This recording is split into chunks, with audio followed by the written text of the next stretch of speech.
Alrighty then. Well, judging by how much fucking money this movie is making this weekend, I figured we would go ahead and talk about some deleted scenes that did not make the cut for Five Nights at Freddy's. Five I Nights think, at Freddy's. yeah, if I'm not mistaken, I believe the actor who plays the character Max said that they cut out about 30 minutes worth of her scenes. They cut out a lot of her scenes. Yes. So, Damn, that is horrible, dude. Like, why? Yeah. What'd you say, John? There's also a dog named Toby in the movie that just got completely cut out. You can see him in one frame, I think, or like a couple one frame of a couple frames of one scene. Yeah, he's like in a truck. Yeah, it's the only time you ever see the dog be in the movie. Yeah, and exactly, and like obviously we also know what the original Markiplier cameo was going to be, which was the opening kill of the original security guard before he is replaced by Mike. So there's a lot of mixed feelings about that, honestly. I've seen some people that think they would have taken him out of the FNAF. Yeah, FNAF fan. Yeah, there's some people who are FNAF fans that say it would have taken them out of the movie. Like the one cameo that we eventually got was pretty good, but everybody was losing there was two cameos. The cab driver was also a cameo. Matt Pat. Also, everybody lost it with Matt Pat because Matt Pat was joking about it the whole entire time. People were like, "Wait, you were actually serious? You weren't actually joking this whole entire time?" Yeah, exactly. Because he's like, "I was never invited. He lied about it entirely." Yeah. And then the taxi driver, I don't know him. I don't know who he is either, but I did see that he was a YouTube cameo. Yeah. And the reason why they mentioned it was because the reason why they mentioned like those two was because all of the YouTube cameos are there for comedic value. Yeah. And so Mark's main role would have been a very serious one. Right. If they would have put him in the movie, which a lot of people were like, like that wouldn't really fit. I can see that. But that's fine. And could he do it? Yeah, I think he could absolutely do that. Oh, yeah. But people would have been like, yeah, but we'd like to see him do something funny. That is true. I think honestly it would have been hilarious if he was like one of the cooks at the diner scene where we got Matt's cameo, and you would just heard ding ding ding, order up for the love of God, get this, something along those lines. Like he's just yelling at Matt Pat just for no reason. Honestly, Mark yelling would have been perfect. Oh, it would have been hilarious. Yeah. Or no, like maybe like he's dinging the bell and like he gets his hand accidentally in some fryer grease and he's like, I always wonder why he turned down the row for the thing. Come to find out, it's because he was doing his own movie. I didn't know that. I didn't know that.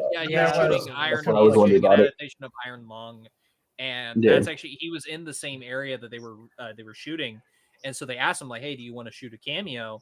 And I guess something fell through to where he just he couldn't make it. Yeah. Now that being said, I would love it if he has a cameo in the second one because we know we're getting a sequel for this movie. Oh yeah, they're doing a prequel. They're doing 3 movies. They signed it. They signed a deal for 3. So. But that was only if this one did okay. And it's kind of like judging by the way it's going, it's making phenomenal. Hey, I'll give them this. I'll give Blumhouse this. At least they got one of their planned trilogies to actually work. Because I'm gonna be perfectly honest, that Exorcist trilogy, I don't think it's gonna fucking happen. I'm sorry, I really don't. And well, I think the difference with that is because there's a lot bigger, passionate fan base with FNAF than there is Exorcist, which a lot of people can like disagree or agree, but like FNAF is. I don't know. When all of us have first like started watching like the first game that came out and like all the Let's Plays and just overviews of all the game, everybody was like, "Oh, this is a cool horror game." Like none of us thought like it would get like to where we are now, when there's so many books, so many games, and to be honest, I don't even think Scott Coffin thought it would have been this way. Oh hell no! Yeah, for a lot of the horror, like what is it like the horror like movie of internet games where it just makes so many sequels that you were like, why hasn't this stopped yet? Yeah. I think Scott has finally backed away from the franchise. I believe he backed away after 4, if I'm not mistaken. I think he did too. I don't remember. I think he's like always been a creative overhead. Like you have to go through him. He backed away right when he was doing Security Breach, because that's when a lot of stuff happened. Like that's when he like gave up the whole, basically almost his whole entire franchise because of Security Breach. What I do find funny is Scott actually used to make Christian games, like Christianity games. Of course. And then he did this, and I'm like, I find that hilarious because he basically a horror game. Yeah, well, and on top of that, it basically becomes a religion. Oh, blessed be the Freddy, golden Freddy. Following. Yeah. The devil being the devil being the main villain of the whole story, basically. Oh yeah. Yeah. The 4 gods are Freddy, the bunny, Chica, and the fox. Foxy, basically. Chica, Bonnie, and Freddy. I would love to see like after the 3 or the other 2 movies. I would love to see if they could. Blumhouse could try to see if they can get Security Breach. I would love to see a movie of both the 2 games that Security Breach, because there's a lot of lore with it too. Oh Security Breach would be an. I thought isn't Security Breach part of the lore of the main 3, the main 3 books? Or am I wrong about that? Security Breach is the most recent game. Mm-hmm. Yeah, I thought there was no. That's what I'm saying. Isn't it part of the lore of the game of the book stuff? It is. It's part of the lore of the games, but dude, we're 13 games in, 3 books. Damn.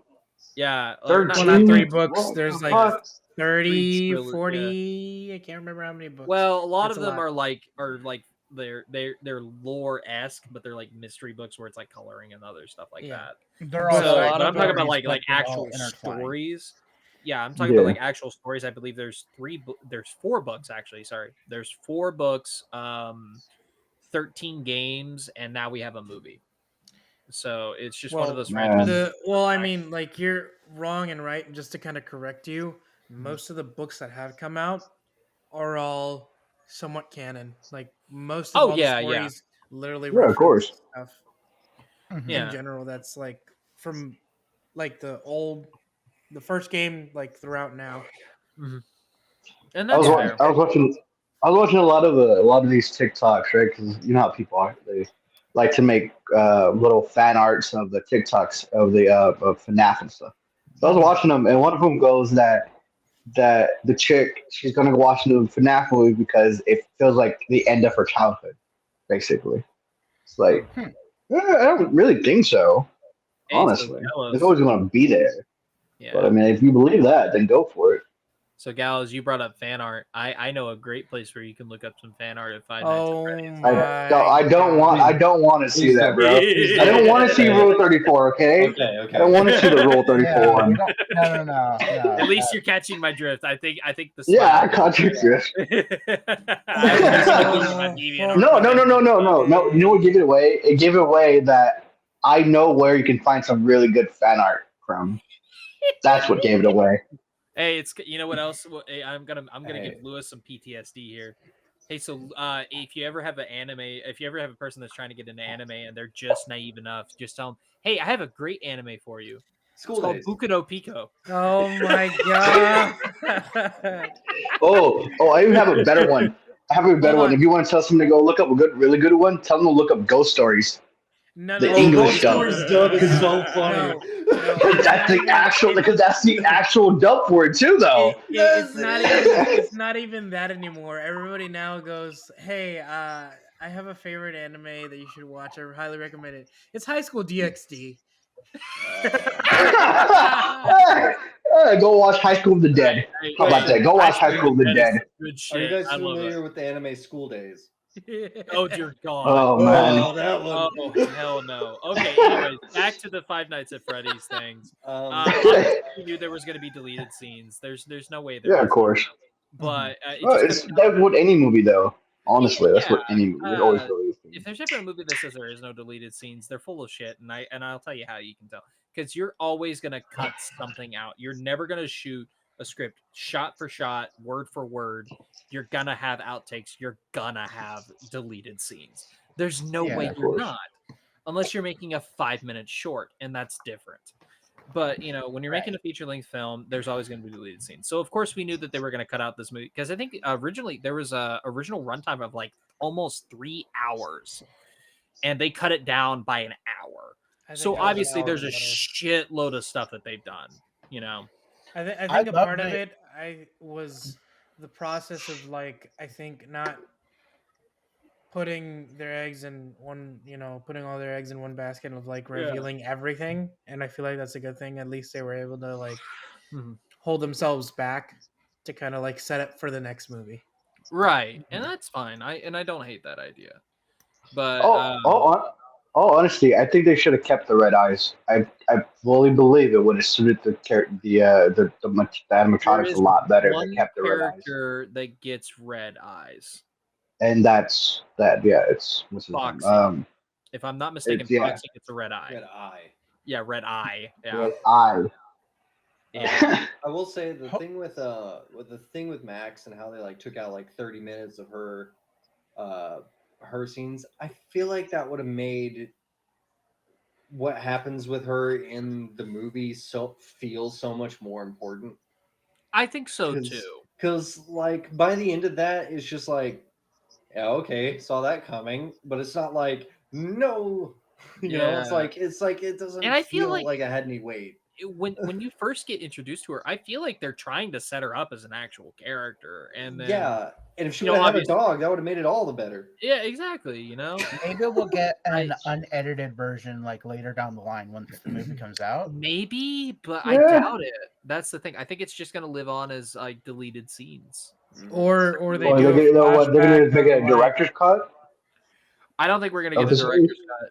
And for anybody that is still hoping for a director's cut that's rated R, unless they do where they add extra blood, there's not going to be an R-rated cut.